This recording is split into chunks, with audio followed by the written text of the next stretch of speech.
We're standing in the middle of the world, reading and creating stories about our lives. The age of storytelling has never ended. Stories we love best do live in us forever. Some mediums work as better shapes for storytelling than others.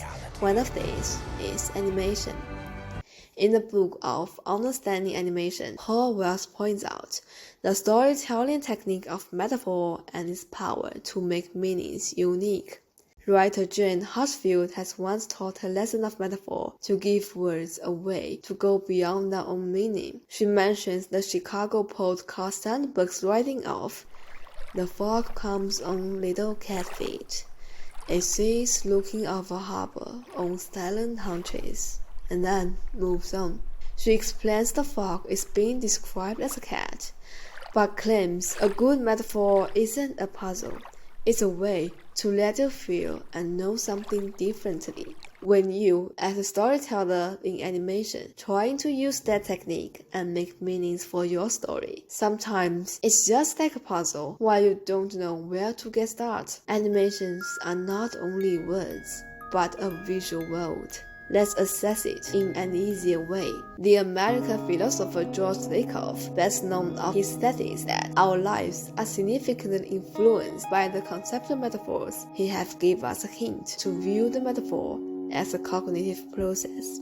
His conceptual metaphor approach describes our ordinary conceptual system as the metaphorical in nature, meaning our conceptual system is largely metaphorical. In his book of metaphors we live by, he gives an example of time is money. Time. What is time? We don't really know what time is. Somehow we want to talk about it. As you see here on the target domain, there isn't a picture of time because you simply can't find one. But what if I present to you our source domain, money? We all have a pretty clear idea of how money works. You can spend it, you can win it, steal it, earn it, and so on. So here we have our metaphorical ability to describe an abstract concept of time being very precious from the physical term of money. When we are telling the stories, we convey a group of those concepts to support our idea. Those concepts mix with each other and create a contextualized mental space, just like George mentioned. We use one concept to structure another. We let our audience to feel and perceive objects and events inside this mental space. When this is occurring under the medium of animation, things becomes much more distinctive. Animations have motions, sounds, and colors. They trigger a sense experience to open our imagination, demonstrate new understandings for our daily experience. So, let's create that space, trigger that imagination, and create the best stories for your upcoming animation. Step 1. Set up a theme for your space. You are expecting a space which best performs your goal.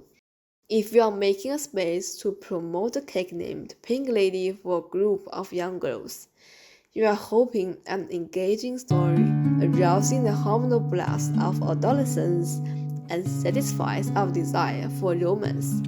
We can settle the theme towards love. Step 2. Set up a space entry for your audience. This is the stage to better trigger the sensory experience for your audience and open their imagination. There is always a stimulus, and we need to find one to trigger that journey. Begin with collecting your audience's first impressions in their mind on the love. Gather a small group of participants, prepare a questionnaire, and collect their thoughts. You make a general selection between the data you get. Let us suppose you pick the object of strawberry which presents the highest frequency from previous experiments. Then, that is your stimulus. Step 3. Design a hero's journey around that stimulus, a basic journey in the space. Designer Tom has once said, your audience is the hero of your story. Guide them, help them. They will follow you anywhere. To make the journey engaging, you pick 3 to 5 sub-stimulus objects from your mind and previous experiments, and you label them within the form of strawberries, such as strawberry ladders, strawberry rings, and strawberry baskets. You arrange them in one plot to complete a strawberry journey. And that is your story, a story holding up romantic metaphoric space. Fun and exciting. You can create your one as well. We are both unique storytellers.